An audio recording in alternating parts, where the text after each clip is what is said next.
Imagine this. A father and his little girl set out on a road trip across America in 1984. Bright summer morning, full tank of gas, and plans for a simple adventure. But somewhere along that highway, they simply vanished. No calls, no sightings, nothing but silence. And for 16 long years, their family begged for answers. And then just when everyone had almost given up hope, an old junkyard revealed a truth that would shock the entire community. Before we dive in, make sure you subscribe and hit the bell icon, because here we uncover the real stories behind the mysteries America can't forget. This story isn't just about a disappearance. It's about a father's love, a daughter's innocence, and a mystery that haunted a family for nearly 2 decades. It takes us back to 1984, a time with no cell phones, no GPS, and highways that could swallow people whole. The summer of 1984 was filled with the kind of warmth that made the highways shimmer in the sunlight. In a small Missouri town, 9-year-old Emily Carter was buzzing with excitement. For weeks, she had been counting down the days on a little calendar she kept in her room, each box marked with a big red X. Ow. She knew that when she reached the last square, her dad would finally keep his promise. They were going on a road trip. To her, it felt like the greatest adventure in the world. At 9 years old, the idea of riding across states in their old blue sedan was as thrilling as a trip to Disneyland. Her father, James Carter, had planned the journey carefully. He was a single dad, a man who had worked long hours at a local repair shop just to make sure his daughter never felt the absence of her mother, who had left when Emily was still a toddler. James carried the weight of both parents on his shoulders. Though life wasn't easy, his love for Emily was steady and unshakable. This trip was more than just miles on the road. It was a gift, a chance to make memories that would live in her heart forever. The morning of their trip, Emily woke up before sunrise. The world outside was still dark, the streets quiet, but her little heart was racing with anticipation. She rushed into the kitchen where her father was already packing sandwiches into a cooler. On the table sat 2 cans of soda, a bag of potato chips, and a deck of cards she had insisted on bringing so they could play during rest stops. James looked at her and laughed, his tired eyes lighting up as he saw her bouncing on her feet. "Slow down, kiddo," he teased. "The highway isn't going anywhere." But deep inside, he felt the same excitement. For once, work and bills could wait. For once, it was just the 2 of them against the open road. By 7 in the morning, the sedan was packed. The trunk held a small suitcase with Emily's favorite dresses, her stuffed rabbit tucked safely in the corner. On the front seat lay a folded road map, highlighted in red ink by James to mark their stops. GPS didn't exist in those days, and that paper map represented both their guide and their hope. Emily hopped into the back seat, insisting she wanted to stretch out and pretend she was on a train. James smiled, shook his head, and started the car. The engine roared to life, coughing a little at first, but it was sturdy, just like the man driving it. As they pulled out of the driveway, Emily waved at the neighbors, her small hand pressed against the glass, her smile so wide it could melt the coldest heart. But to her, everything about the trip was magical. The way the sun peeked through the trees, the way her dad drummed his fingers on the steering wheel to the beat of the radio, even the smell of the gasoline at the station where they stopped to fill up felt like the scent of adventure. She didn't know then, of course, that this was the last time anyone outside the car would see them alive. At the gas station outside Springfield, Missouri, James leaned against the hood of the sedan while the attendant pumped fuel. Emily begged for a soda, and he gave in with a chuckle, handing her a cold can of orange soda and a pack of gum. She giggled as the carbonation tickled her nose, wiping her mouth with the back of her hand. A woman nearby, another traveler, noticed the pair. She would later tell police that they looked like a father and daughter on the best day of their lives. That single moment, that fleeting observation, would become one of the last known sightings of James and Emily Carter. Back in the car, James glanced at his daughter in the rearview mirror. She had pulled out her stuffed rabbit and was talking to it as though it were part of the adventure. "Mr. Floppy says we're going to see the biggest tree in the world," she announced proudly.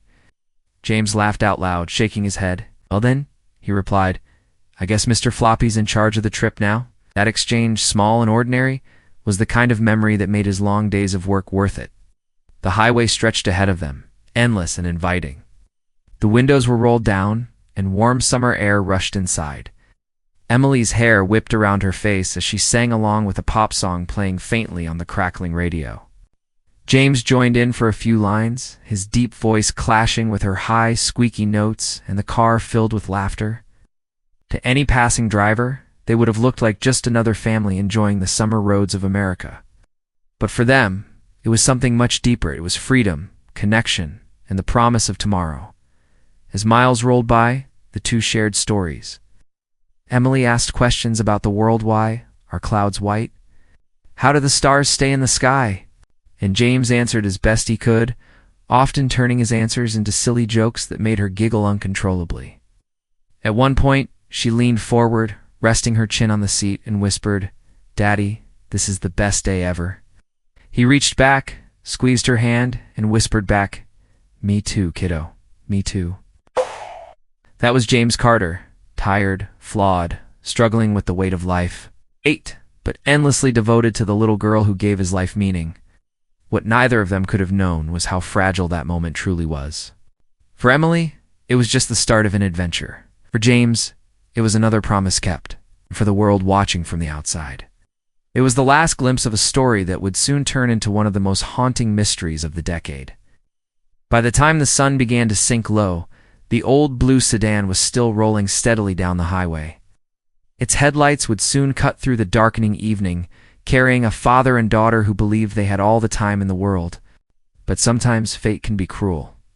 Sometimes the road doesn't lead where you think it will, and sometimes the happiest beginnings hide the darkest endings.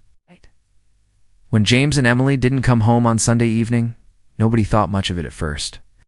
Road trips could run late, and maybe they had decided to stop at another motel along the way. Emily's grandmother, who often babysat her when James worked long shifts, assumed they would call soon with one of those cheerful updates James always gave, telling her what town they were in, what strange roadside diner they had stopped at, or what funny thing Emily had said. But when the phone never rang, a quiet worry began to grow in her chest. By Monday morning, worry had turned into unease. James was a man of routine. Even with his sometimes messy life, he had one golden rule: always keep family informed. If he was going to be late from work, he called. If Emily stayed over with a friend, he checked in. The silence was unnatural, and it pressed on the family like a weight. Emily's mother, though no longer part of James's daily life, also felt something was terribly wrong. She may have been separated from him, but Emily was still her little girl, and a mother's heart knows when something isn't right. At first, relatives tried to comfort each other with hopeful explanations. Maybe the car had broken down. Maybe James had run into trouble with money and didn't want to call until he had it sorted out. Perhaps they had taken a detour, or maybe the motel phone wasn't working. But deep down, everyone knew James wasn't reckless when it came to Emily. He would never leave her stranded, never leave his family waiting in silence. The fear that something terrible had happened began to gnaw at them. By Tuesday, when there was still no word, the family contacted the police. A missing persons report was filed for both James and Emily Carter. The officers listened patiently, but in 1984, missing person cases involving adults often moved slowly. James was a grown man after all, and in the eyes of the law, adults sometimes disappeared by choice. Maybe he just needed a break, one officer suggested, trying to downplay the situation. But James's family pushed back hard. They explained that he was a devoted father, that Emily was only 9 years old, and that it was completely out of character for them to vanish without a trace. Soon, local officers began the first steps of the investigation. They checked motels along the route, asked attendants at gas stations, and called nearby hospitals in case there had been an accident. Every day the family waited by the phone, praying for news. Emily's grandmother sat by the window each evening, leaving the porch light on, convinced that maybe, just maybe she, would see headlights pulling into the driveway. Every car that slowed down in front of the house made her heart skip, only for the vehicle to keep driving by. The silence was unbearable. The community quickly rallied around the Carters. Friends, neighbors, and even strangers helped put up missing posters. Emily's school organized a small prayer gathering, where her classmates, too young to fully understand, held hands and whispered wishes for her safe return. One little girl stood in front of the crowd and said softly, "I just want her to come back so we can play jump rope again." The innocence of that statement pierced the adults' hearts. This wasn't just about a man and his daughter. It was about stolen futures, interrupted lives, and a family that could not move forward. Meanwhile, the investigation grew more desperate. Tips came flooding in, but each one seemed to lead nowhere. A truck driver swore he had seen a blue sedan pulled over on a rural stretch of highway late at night. Police rushed to search that area but found nothing. Another woman claimed she had spotted a little girl who looked like Emily at a diner 2 towns away, but when officers checked, the waitress shook her head and said no such pair had been there. Each false lead tore at the family's fragile hope, building a cruel cycle of anticipation and disappointment. As the days stretched into weeks, the fear in the Carter household was replaced by something even harder dread. Every night ended in tears. Every morning began with unanswered questions. Why had they vanished? Were they alive? Were they suffering somewhere? The family began to feel like they were living in 2 worlds, though. One outside that carried on with its daily rhythm, and the one inside, frozen in time, where everything was measured by the sound of a phone that never rang. James's brother tried to stay strong for everyone else, but he admitted later that he couldn't sleep. He kept imagining scenarios, trying to piece together what could have gone wrong. Did the car skid off the road and land somewhere hidden? Did someone pick them up? Or was it something far darker? Every theory was worse than the last, and yet not knowing was the worst of all. The absence of answers was like a shadow hanging over the entire family. Even the police, who began with quiet confidence, eventually found themselves frustrated. Without modern technology like cell phones or surveillance cameras, tracking movements in 1984 was like chasing smoke. Witnesses remembered details days too late. Highways stretched endlessly with no clear starting point, and every possible clue seemed to dissolve before it could bring them closer to the truth. Emily's mother gave interviews to local newspapers, her voice trembling but firm. "If someone has them, please, I am begging you, just bring my daughter home. She has a whole life ahead of her. She's just a little girl." Her words broke hearts across the community, but they also made people angry. How could a father and his young daughter vanish in broad daylight, with no sign, no evidence, no answers? People whispered about foul play, about dangerous strangers on the highways, and about the possibility that the case was far darker than anyone wanted to admit. Still, hope refused to die. For months, the family continued to search. They drove along highways themselves, peering into ditches, scanning fields, praying for even the smallest clue. Emily's grandmother carried a picture of her everywhere she went, showing it to cashiers, gas station clerks, motel owners, anyone who might have seen that sweet smiling girl with her stuffed rabbit in hand. But every time the answer was the same. No one had seen her. No one had seen them at all. As the first year passed, grief began to carve itself into the family's faces. Holidays became unbearable, with an empty chair at the table and unopened presents tucked away in closets. Birthdays came and went with no laughter, only candles that were blown out by tears. The house grew quieter, emptier, though the light on the porch still burned every night, a stubborn reminder of hope. It was as if the Carters were trapped in a cruel limbo, unable to mourn, unable to move on, always waiting for something that never came. The sudden disappearance of James and Emily Carter was not just the story of 2 missing people. It was the slow unraveling of a family, the crushing weight of uncertainty, and the haunting reminder that sometimes people can vanish in the blink of an eye. And as the months turned into years, their case grew colder, their faces faded from the headlines. But in one small house, a light still burned, against the darkness, waiting for the day when the unanswered silence would finally be broken. The disappearance of James and Emily Carter quickly turned into one of the most exhausting and heartbreaking investigations the small-town police department had ever faced. After all, a car couldn't just vanish into thin air. Somewhere out on those highways, somewhere on those back roads, there had to be a clue. As days became weeks, the search that started with confidence turned into a battle against shadows. The police combed through every possible route James could have taken. They drove miles of empty roads, searched ditches, walked through woods, and even sent divers into nearby rivers in case the car had veered off the road and disappeared underwater. Helicopters flew over farmland, scanning for signs of tire tracks or broken fences that might reveal an accident. Yet every search ended the same way. Nothing. No belongings. No father and daughter. It was as if the road had swallowed them whole. Ow. For investigators, the lack of evidence was maddening. Usually, missing person cases offered at least a thread to pull a credit card transaction, a witness, a piece of clothing, a license plate sighting. But James and Emily had left behind nothing. The last confirmed place they had been was that gas station outside Springfield. Beyond that, the trail went cold. Detectives described it as driving into a fog. No matter which direction they turned, they ran into dead ends. Still, the family refused to let hope die. James's brother spent countless hours posting flyers in every nearby town. Emily's mother, despite her strained history with James, appeared on television begging for information. She clutched her daughter's school photo as she spoke, her voice cracking as she said, "If you've seen her face, if you know anything, please, don't stay silent." People watching at home wept for her. Strangers who had never met the Carters joined search parties, combing fields and abandoned buildings.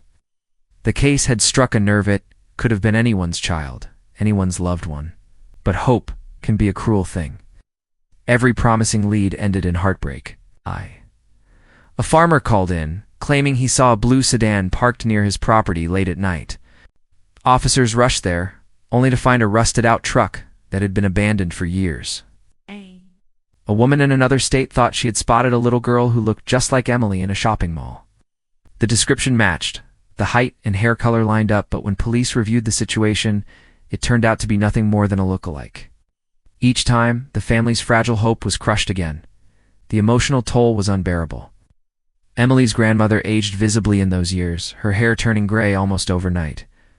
She had once been a woman filled with laughter, known for baking pies and telling stories to neighborhood kids, but now her house grew silent, her oven cold.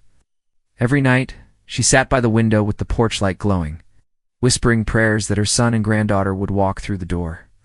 James's brother grew angry at the world, snapping at reporters, frustrated with the slow pace of the investigation. Emily's mother withdrew into herself, sometimes staring at her daughter's toys for hours, unable to move them but also unable to bear the sight of them.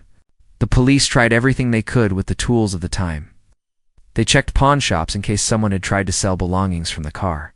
They interviewed truck drivers, motel clerks, and waitresses who worked at diners along the highways. The FBI was eventually contacted, but even with their resources, there was little they could do without evidence. The lack of technology in the 80s made everything harder. There were no cell phone pings to track, no surveillance cameras on every street corner. In that era, once a person disappeared, it was frighteningly easy for them to stay gone. Years passed, and with each year, the Carters' case grew colder. The missing posters faded under the sun, their edges curling in the rain, until some were torn down and replaced with newer tragedies. At Emily's school, her desk sat empty until eventually it was reassigned. Children grew older, classmates moved on, but in her family's home, time seemed frozen. Birthdays came and went with an empty chair at the table, candles lit on cakes that no one felt like eating. Christmas mornings grew quiet, the once joyful traditions now hollow rituals performed through tears. Detectives rotated in and out of the case, each new one promising to take a fresh look, each one eventually admitting defeat. Some believed it was a tragic accident, that the car had crashed in a place so remote it had yet to be found. Others whispered about darker possibilities. Was there foul play? Had they crossed paths with the wrong person on the road? But without evidence, it was impossible to say. Theories filled the silence, but none gave answers. For James's family, the worst part wasn't even death, it was uncertainty. Death gives closure. It allows grief to have a shape, a direction. But uncertainty is endless. It haunts every corner of the mind. James's mother once said, "When I go to sleep, I imagine him out there, hurt and calling for me. And when I wake up, I imagine Emily somewhere crying for her daddy." That kind of pain doesn't stop. It just lives with you. Despite the despair, the search never fully stopped. Even 10 years later, family members still called police with any small tip, no matter how faint. A car in a junkyard that looked familiar. A story from someone who claimed to have met a man and girl fitting their description. Each time investigators followed up. Each time, the trail ended in nothing. It was like chasing ghosts. By the mid-1990s, the case was no longer in headlines. New tragedies took the spotlight. But for the Carters, the world had not moved on. Emily's room stayed the same, her toys untouched, her bed neatly made, as if she might come back and crawl under the covers any moment. James's toolbox sat in the garage, rust creeping over the metal, but no one could bring themselves to throw it away.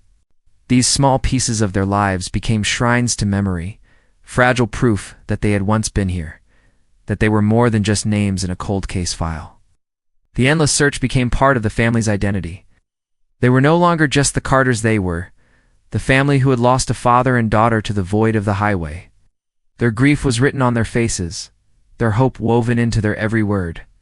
And yet, even as years turned into decades, even as people around them urged them to move on, they refused to stop searching. Because when you love someone, truly love them, you don't give up, not after a week, not after a year, not even after a lifetime. For James and Emily's family, the endless search was both a curse and a lifeline. A curse because it kept their pain alive, but a lifeline because it gave them purpose. To search was to hope. To hope was to keep them alive in memory. And so they searched, even when it felt hopeless, even when the nights were too long and the silence too heavy. Because deep down, there was always the belief that somewhere, somehow, an answer waited to be found. The 1980s slipped away, and with them, the bright hope that James and Emily Carter would be found quickly.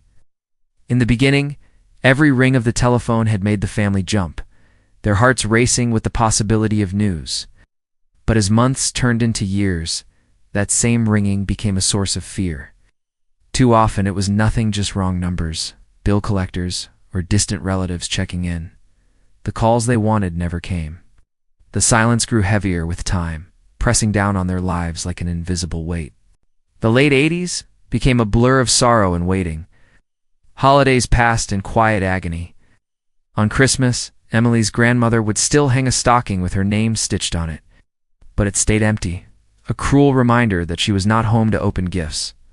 Birthdays were the hardest. Cakes were baked out of ritual, candles lit in trembling hands, but the singing never came.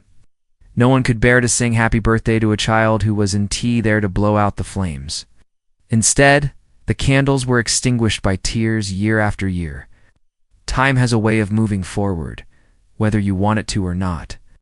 Emily's classmates grew older, moved into middle school, and later into high school. But her picture remained frozen at 9 years old on missing posters that had long since faded under the sun. Oh. Her smile stared back from flyers that now looked more like ghosts than real reminders. Children who once held her hand in the playground learned to drive, went to prom, graduated, but Emily stayed missing. She never grew up. She remained a child in memory, a voice locked in time. For James, the silence was equally cruel. He was a man who had worked hard, raised his daughter with love, and dreamed of simple joyous family dinners, walks in the park, a future where Emily would grow into a woman. But in the years that followed, people spoke of him only in past tense, as though his life had been reduced to the moment he vanished. His tools still sat in the garage untouched, covered in a thin layer of dust. His work overalls still hung on a hook by the door, as though he might return any minute to slip them on and head out for another long shift. The late 80s gave way to the early 90s, and still there were no answers. Technology was beginning to change. The world knew computers, better databases, advances in law enforcement tools. Families of missing loved ones were told that someday these improvements might solve old mysteries.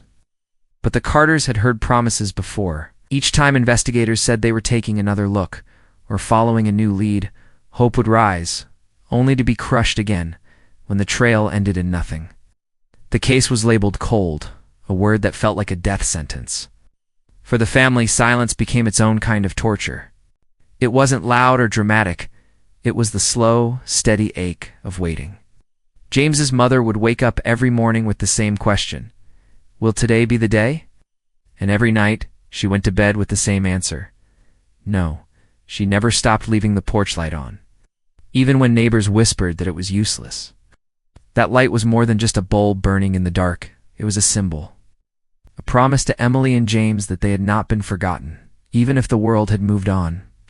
In the 1990s, the family tried to adapt, but grief left scars that never healed. Emily's mother struggled to live a normal life. She remarried briefly, but the marriage collapsed under the weight of her loss. She admitted once in a rare interview that she could never fully open her heart again. "How do you give love when the person you love most is out there somewhere lost to you?" she asked, her voice breaking.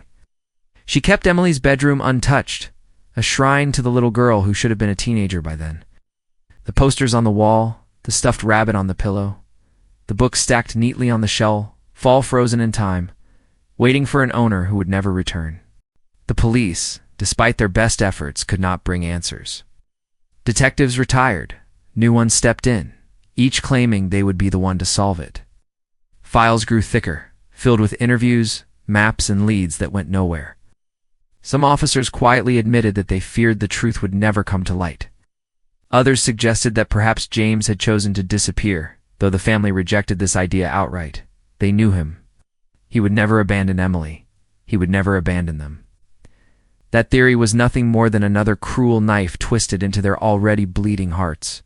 The silence of the 80s and 90s wasn't just the absence of answers. It was the absence of closure. Without bodies, without evidence, the family could never grieve fully. They were trapped between hope and despair, unable to move forward, but unable to let go. Friends tried to comfort them, saying things like, maybe someday they'll walk through the door. But with each passing year, that someday grew harder to believe.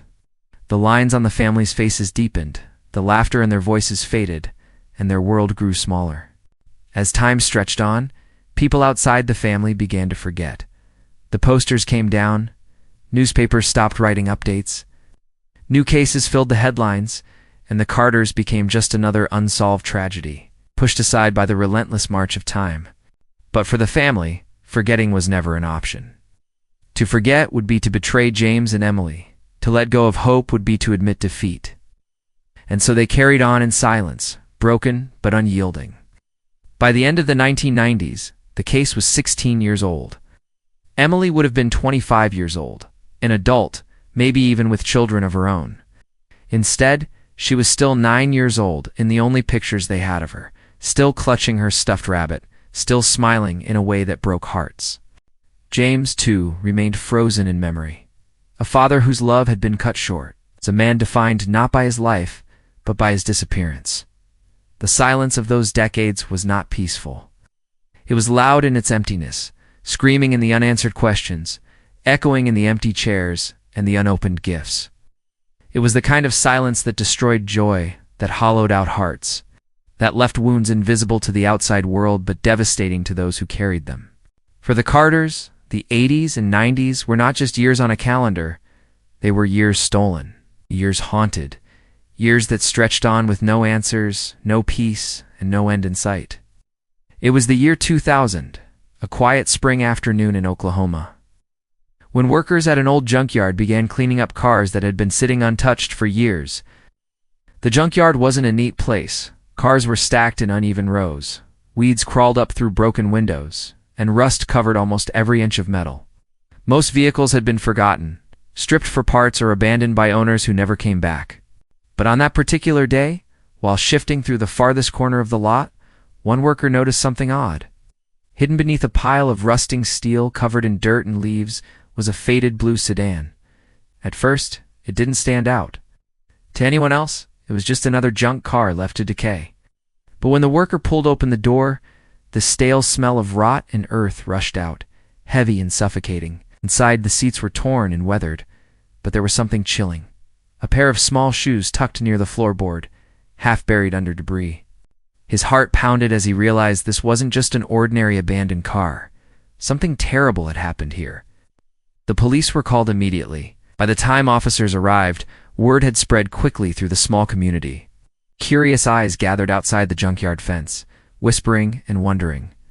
The blue sedan, once just another forgotten machine, was now surrounded by investigators, cameras, and flashing lights.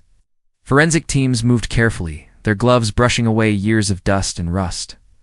Then came the discovery that silenced everyone around. Inside the trunk and back seat, the skeletal remains of two people were found, a man and a child. The news rippled like an earthquake. It didn't take long for investigators to connect the dots. A missing persons case from 1984 had haunted families and police for years. The blue sedan matched the description perfectly, the same car James Carter had driven the day he and his 9-year-old daughter Emily disappeared. 16 long years of silence, endless searching, and unanswered questions had finally led to this grim truth. When dental records confirmed it was indeed James and Emily, the weight of the discovery crashed down on everyone who had ever known them. For their family, it was a moment of mixed emotions: relief that the search was finally over, but devastation at the finality of it. Oh. For 16 years, hope had been the only thing keeping them alive. Even as the years stretched on, even when reality suggested otherwise, a part of them had believed that James and Emily might still be out there, waiting to be found. That fragile hope shattered with the sight of a rusting car and two lifeless bodies inside it. Investigators worked to piece together what had happened. The car showed signs of heavy damage on the front end, leading them to believe it had crashed off a rural road and somehow ended up hidden in the junkyard.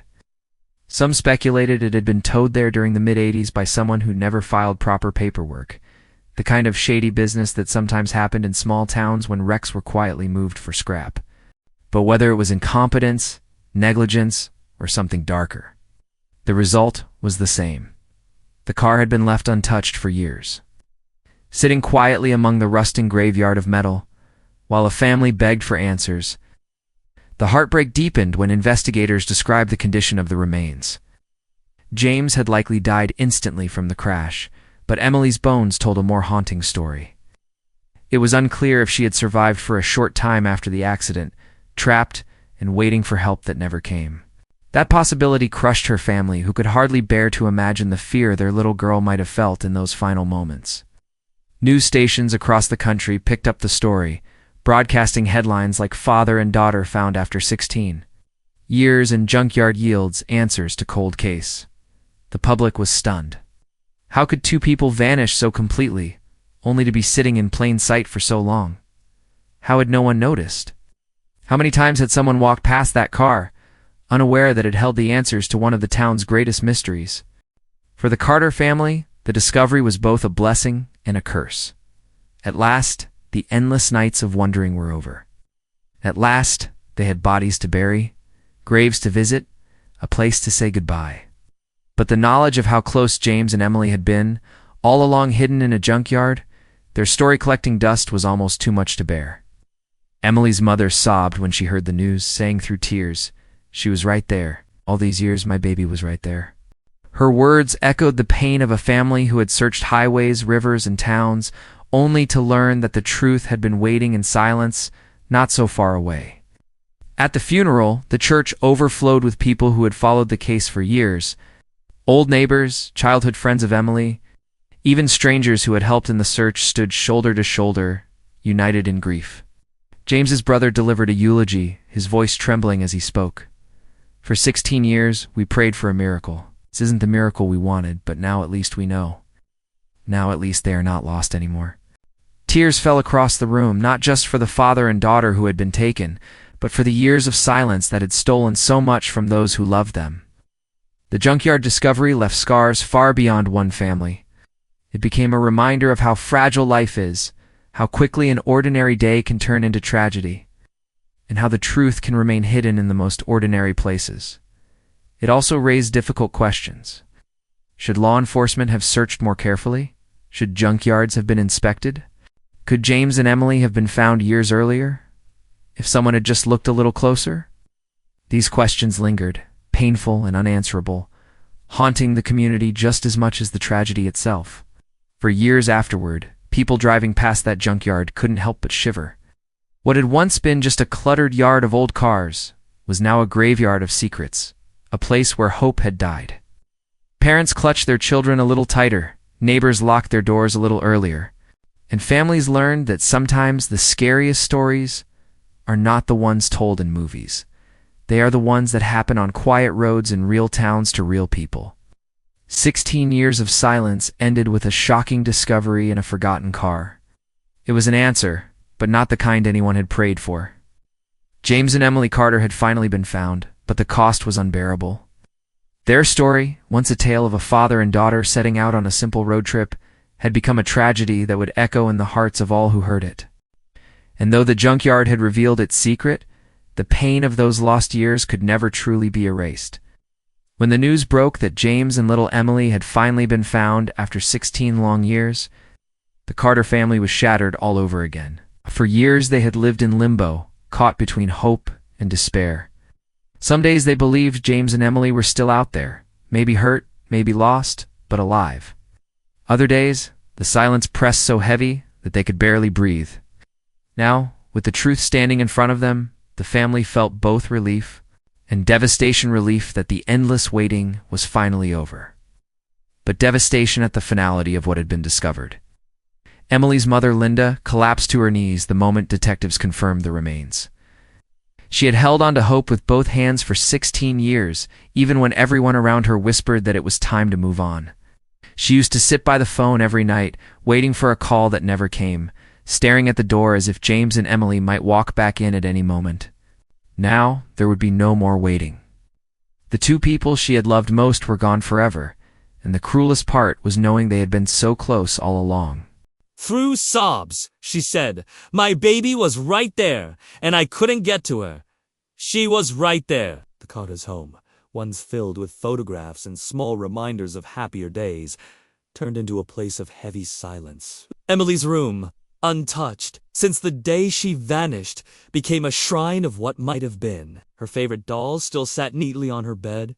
A drawing she made in second grade still taped to the wall. Linda would sit there for hours, clutching a stuffed animal that still faintly smelled of her little girl. Every parent's nightmare had come true for her, and there were no words strong enough to describe that pain. James's parents, now much older and fragile, could hardly believe what had happened. They had spent the better part of their lives waiting, organizing searches, making phone calls, writing letters to anyone who might help. They had begged police to keep the case alive, begged reporters not to forget. For 16 years, their hearts had been tied to hope. When the truth finally came, it felt like the ground beneath them gave way. James's father, with tears in his eyes, whispered, "I searched everywhere, but they were hidden under our noses. How do you forgive yourself for not finding your own son?" The community, too, was deeply shaken. Back in 1984, the disappearance of James and Emily had become more than just a family tragedy. It had been a town-wide wound. Neighbors had joined search parties.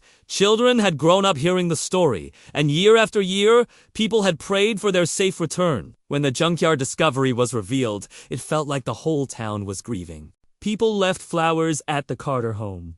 Strangers lit candles on their porches, and the church bells rang in honor of the father and daughter finally brought home. But with the grief came anger. How could this happen? How could a car with two human beings inside sit in a junkyard for 16 years without anyone noticing? Neighbors gathered in small groups, shaking their heads, their voices heavy with frustration. Some blamed the police for not searching thoroughly enough in the beginning. Others blamed the junkyard owners for failing to keep records of the cars they took in. And some whispered about darker possibilities, that maybe someone had intentionally hidden the car, covering up a truth that should have been revealed long ago. The unanswered questions haunted everyone, refusing to let the wound heal. At the funeral, the heartbreak was almost unbearable. The church overflowed with people, some who had known James and Emily personally, and others who had only known their story. Emily's small white coffin lay beside her father's larger one, the sight alone enough to break even the strongest hearts. Linda stood, trembling, one hand on each casket, tears streaming down her face as she said goodbye to the family she had once believed would come home. The pastor's voice quivered as he spoke about hope, love, and the mystery of life's tragedies. But his words barely touched the grief that filled the room. Children who had once been Emily's classmates now stood as young adults, holding each other as they cried. They remembered the little girl with the bright smile, the one who always shared her crayons and laughed the loudest at recess. Some of them had grown up carrying the ache of her absence, and now, standing in the church, they realized just how permanent that absence was. Her friends spoke quietly to one another, their voices breaking, saying things like, "She should have been here with us. She should have had the chance to grow up." The emotional toll on Linda was almost unbearable. 4 weeks after the funeral, she wandered through her house like a ghost, unable to eat, unable to sleep. Every corner of the home reminded her of what she had lost. She would sometimes sit in James's old chair, clutching his jacket, whispering words only she could hear. At other times, she would stare at Emily's last school photo, tears dripping onto the frame. Her grief was raw, and heavy, a pain that would never fully fade. The discovery also left people in the community with a deep fear. Parents became more protective of their children, unwilling to let them out of sight even for a few minutes. Local authorities received dozens of calls from worried families asking if there were other cases like the Soother cars, other missing people who might still be hidden in plain sight. Trust in the system crumbled, replaced by the terrifying thought that tragedy could be lurking anywhere, unseen. Haunting questions hung in the air. If the car had been found sooner, could Emily have been saved? Did she survive for hours or even days, waiting for help that never came? Was there someone who knew all along where that car had been, but chose to stay silent? The lack of answers burned inside the hearts of everyone who cared, and those questions would follow them for the rest of their lives. Even years later, the emotional scars never healed completely. On anniversaries of the disappearance, the Carter family gathered quietly at the cemetery, laying flowers on James and Emily's graves. Sometimes Linda would speak out loud to her daughter, her voice breaking as she said, "I love you, baby. I never stopped looking for you." At Christmas, an empty chair at the dinner table reminded them of what had been lost. At night, Linda often dreamed of the sound of Emily's laughter, only to wake with tears streaming down her face. The Junkyard discovery had ended the mystery, but it had not ended the pain. The Carter family had to live with the cruel knowledge that James and Emily had been so close all along, hidden behind rust and weeds, while they spent years begging for answers. The community carried the heartbreak too, telling the story over and over as both a tragedy and a warning. And the haunting questions about how it happened, why it wasn't discovered sooner, and whether it could happen again ever, truly went away. 16 years of silence ended in one shocking moment, but the emotional aftermath would stretch on forever. For the Carter family, for their neighbors, and for anyone who heard their story, the pain became a reminder that sometimes the cruelest part of tragedy, ISNT, just the loss itself fit est, the years of waiting, the endless uncertainty, and the realization that the answers were always closer than anyone dared to imagine.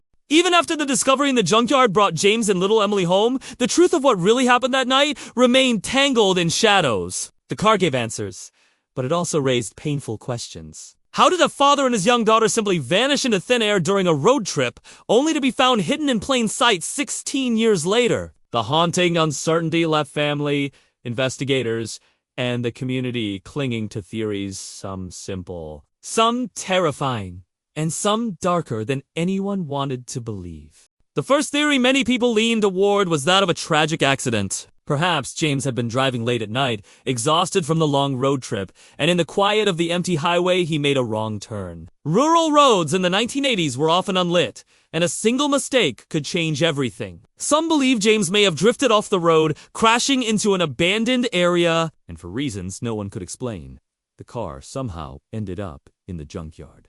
The heartbreaking thought of an accident was difficult to face, but it at least seemed possible, Anne.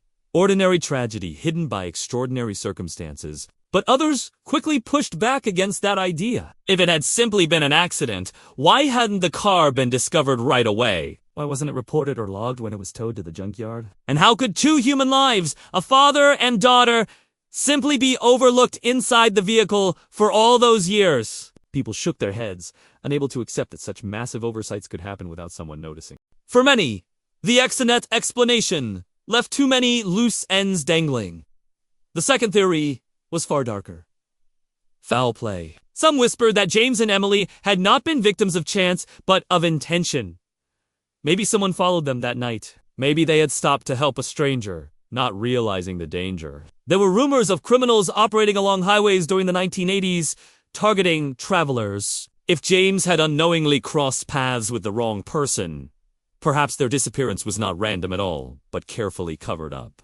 The fact that the car ended up hidden away in a junkyard seemed to feed this suspicion. It was almost as if someone wanted them to vanish completely, tucked away where no one would ever think to look.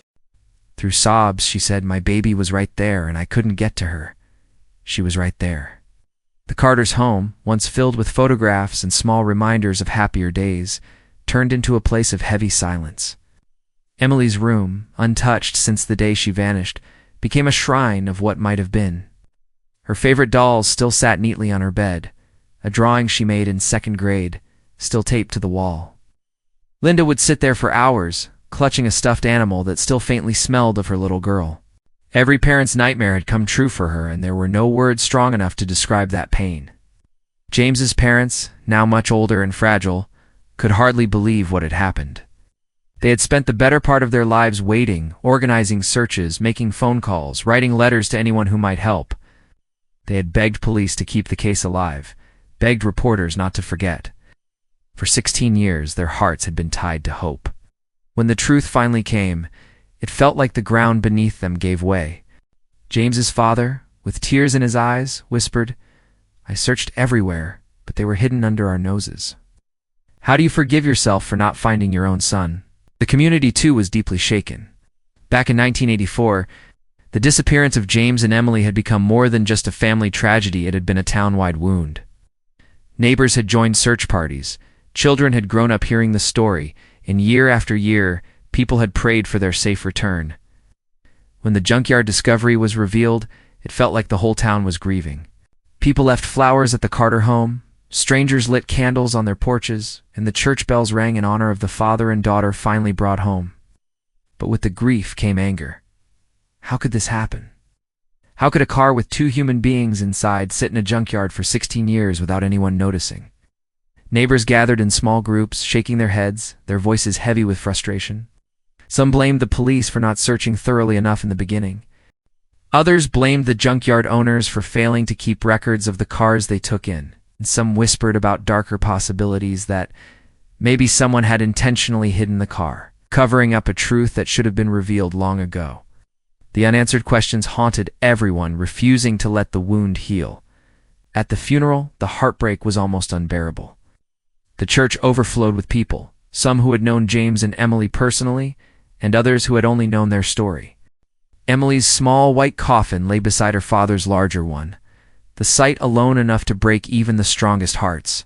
Out. Linda stood trembling, one hand on each casket.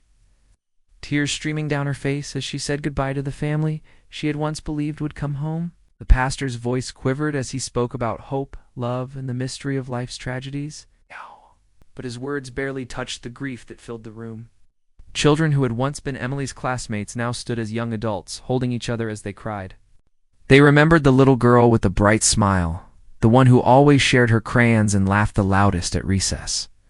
Some of them had grown up carrying the ache of her absence, and now, standing in the church, they realized just how permanent that absence was.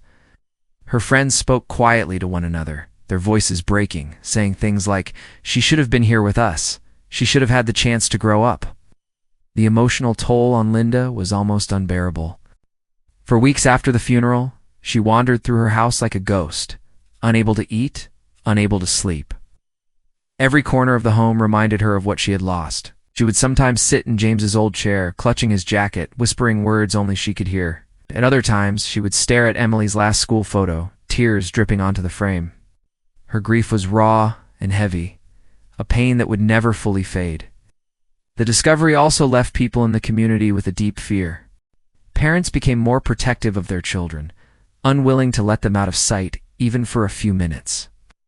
Local authorities received dozens of calls from worried families, asking if there were other cases like this, other cars, other missing people who might still be hidden in plain sight. Trust in the system crumbled, replaced by the terrifying thought that tragedy could be lurking anywhere, unseen. Haunting questions hung in the air. If the car had been found sooner, could Emily have been saved? Did she survive for hours or even days, waiting for help that never came? Was there someone who knew all along where that car had been, but chose to stay silent? The lack of answers burned inside the hearts of everyone who cared, and those questions would follow them for the rest of their lives. Even years later, the emotional scars never healed completely. On anniversaries of the disappearance, the Carter family gathered quietly at the cemetery, laying flowers on James and Emily's graves. Sometimes Linda would speak out loud to her daughter, her voice breaking as she said, "I love you, baby. I never stopped looking for you." At Christmas, an empty chair at the dinner table reminded them of what had been lost.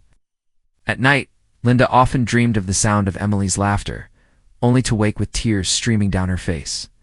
The Junkyard discovery had ended the mystery, but it had not ended the pain. The Carter family had to live with the cruel knowledge that James and Emily had been so close all along, hidden behind rust and weeds, while they spent years begging for answers. The community carried the heartbreak too, telling the story over and over as both a tragedy and a warning, and the haunting questions about how it happened, why it wasn't discovered sooner, and whether it could happen again ever truly went away. Ow. 16 years of silence ended in one shocking moment, but the emotional aftermath would stretch on forever. For the Carter family, for their neighbors, and for anyone who heard their story, the pain became a reminder that sometimes the cruelest part of tragedy isn't just the loss itself, it's the years of waiting, the endless uncertainty, and the realization that the answers were always closer than anyone dared to imagine. Even after the discovery in the junkyard brought James and little Emily home, the truth of what really happened that night remained tangled in shadows. The car gave answers, but it also raised painful questions. How did a father and his young daughter simply vanish into thin air during a road trip, only to be found hidden in plain sight 16 years later? The haunting uncertainty left family, investigators, and the community clinging to theories, some simple, some terrifying, and some darker than anyone wanted to believe. The first theory many people leaned toward was that of a tragic accident. Perhaps James had been driving late at night, exhausted from the long road trip, and in the quiet of the empty highway he made a wrong turn. Rural roads in the 1980s were often unlit, and a single mistake could change everything. Some believe James may have drifted off the road, crashing into an abandoned area. And for reasons no one could explain, the car somehow ended up in the junkyard. The heartbreaking thought of an accident was difficult to face, but it at least seemed possible, an ordinary tragedy hidden by extraordinary circumstances. But others quickly pushed back against that idea. If it had simply been an accident, why hadn't the car been discovered right away? Why wasn't it reported or logged when it was towed to the junkyard? And how could two human lives, a father and daughter, simply be overlooked inside the vehicle for all those years? People shook their heads, unable to accept that such massive oversights could happen without someone noticing. For many, the accident explanation left too many loose ends dangling. The second theory was far darker: foul play. Some whispered that James and Emily had not been victims of chance but of intention. Maybe someone followed them that night. Maybe they had stopped to help a stranger, not realizing the danger. There were rumors of criminals operating along highways during the 1980s, targeting travelers.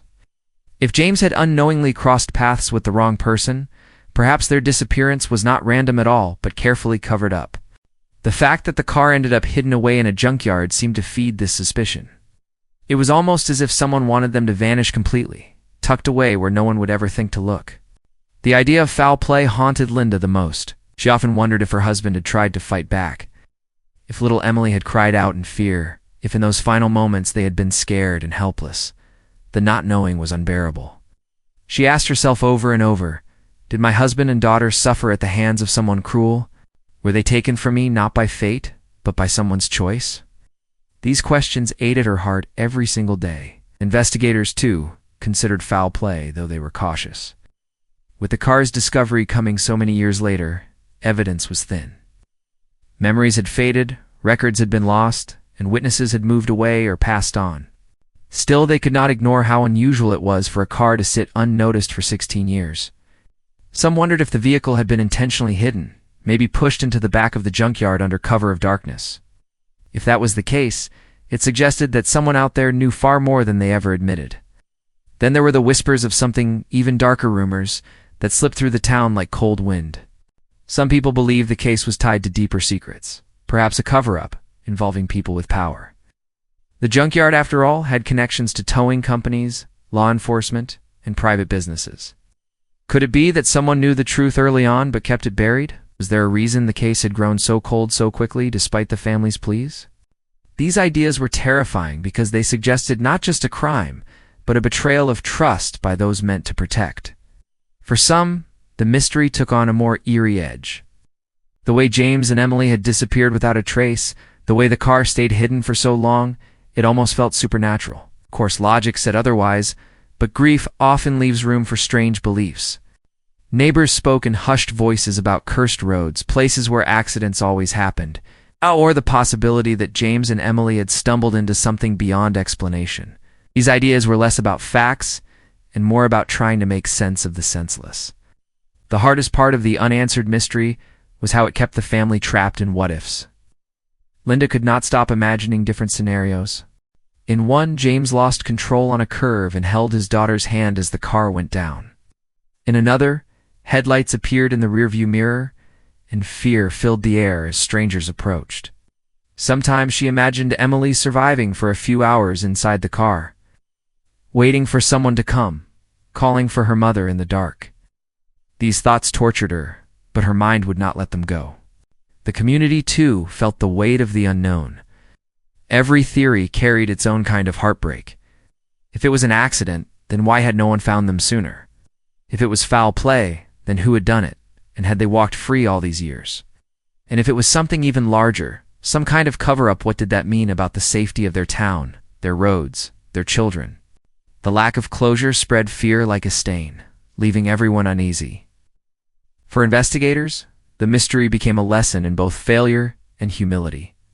They looked back at the original search efforts, the missed leads, the areas never fully checked, and they wondered if they could have done more. Could James and Emily have been found years earlier, if someone had asked the right questions or looked in the right place? It was a haunting thought for law enforcement. Knowing that the family's suffering had stretched far longer than it might have, the unanswered questions didn't just stay in the past, it bled into the present, shaping how people remembered James and Emily. Instead of simply remembering a loving father and a joyful little girl, people remembered them through the lens of mystery. Their story wasn't just about who they wit, it was about what had been taken from them and what was never explained. Theories kept them alive in conversation, but they also kept the wound open. Years after the Junkyard discovery, people still debated what really happened that night. Around dinner tables, at the church, in quiet conversations on front porches, the mystery lingered. Some swore it had to have been an accident, others remained convinced it was foul play, and still others felt certain there was a deeper secret no one had uncovered. Each theory told a different story, but none of them gave peace. And so, the case of James and Emily remained less a closed chapter and more an open wound. The car had been found, but the truth had not. The unanswered mysteries, whether it was fate, violence, or something darker, still echo in the hearts of everyone who remembers. Sometimes closure never truly comes, and sometimes the questions left behind are more haunting than the tragedy itself. The story of James and Emily is one that still hangs heavy in the air even decades later. A father and his little girl set out on a road trip filled with love, laughter, and excitement. But instead of coming home with memories and photographs, they became a mystery that haunted their family, their community, and everyone who heard their names.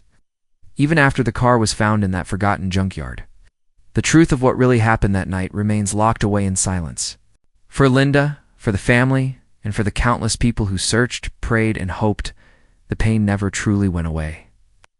Closure never fully came because closure only exists when the truth is finally known. And in this story, the truth still lies hidden in the shadows of the past. But maybe that's why stories like this stay with us. They remind us that life is fragile, that joy can be stolen in a single night, and that some mysteries refuse to let go, no matter how many years pass. So now, I want to ask you, if you were in this family's shoes, would you keep searching for answers, no matter how long it took? Or would you try to let go, even without the truth? Tell me your thoughts in the comments below. I read every single one, and I want to hear your voice in this conversation. And if stories like this move you, if they make you think, and if they remind you of the hidden truths in the world around us, then don't forget to hit that subscribe button and turn on the notification bell. Because here, we keep uncovering stories that show us that sometimes the most ordinary moments can hide the darkest mysteries.